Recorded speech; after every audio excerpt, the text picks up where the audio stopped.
Will you throw your life away, Takuzo? Will you throw everything away, even the person you used to be? Is it worth it? Is a life of rage and murder truly honorable, Takuzo? No, that is not the life for you. Welcome to First Impressions, the series where I read the first 3 volumes of a series and let you know if it was good or a waste of time. Vagabond needs very little introduction. This series is not just a classic in the seinen demographic, but in manga as a whole. Its story and characters have won over the hearts of millions, and will continue to do so for the foreseeable future. With such a prolific series, there's bound to be multiple YouTube videos, blog posts, and other forms of media, so making a video on this series feels unwarranted. But you peeps wanted to see a video on this series, and of course, I will oblige. So join me as I talk about the story, characters, and themes of the first 3 volumes in this episode of First Impressions.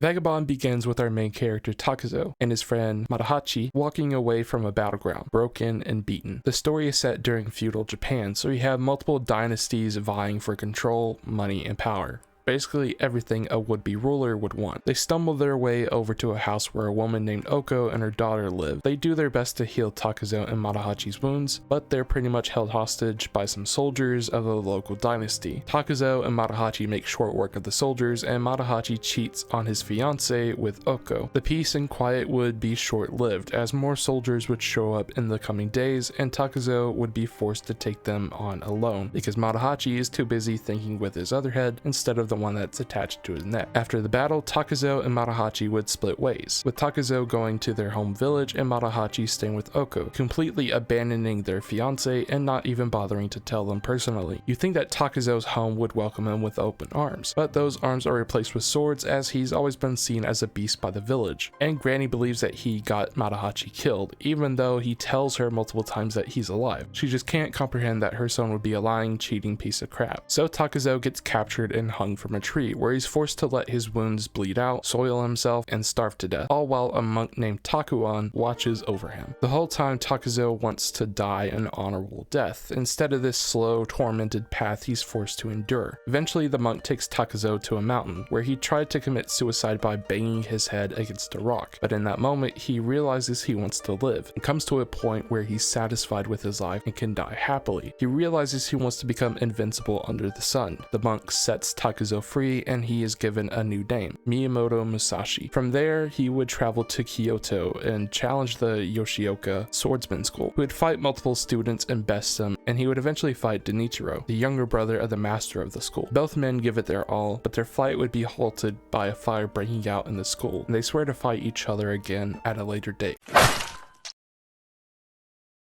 This video is brought to you by Rightstuf Anime, which currently has Sentai series for 42% off. The sale includes manga series like Call of the Night, Lupin the Third, and The Eminence in Shadow. There's also Blu-rays like the Vinland Saga Limited Edition Blu-ray, which normally costs $230, but is down to $138 thanks to the sale. That's $92 in savings right there for an epic Blu-ray edition. I wouldn't advertise for a company that I didn't personally use and believe in, and I trust Rightstuf as my go-to manga and anime retailer. So if you want to take advantage of this deal, then consider using my affiliate link in the description and comments below. It's a great way to support the channel and get some awesome deals in the process. Thank you Rightstuf for sponsoring this video. Now back to discussing the themes of Vagabond.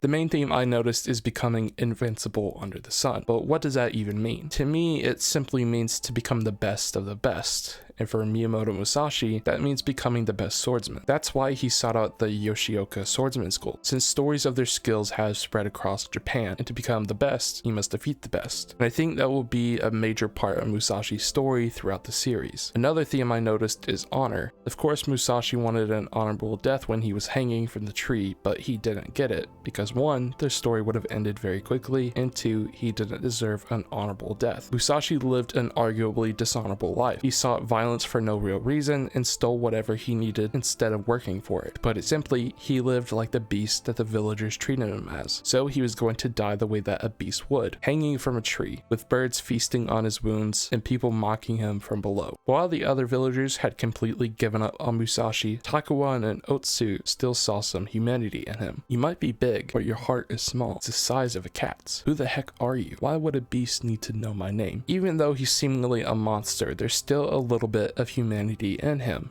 and he realizes that he doesn't deserve to die. Now he has another chance to become an honorable person. Takuzo is dead, but Miyamoto Musashi is just beginning his journey.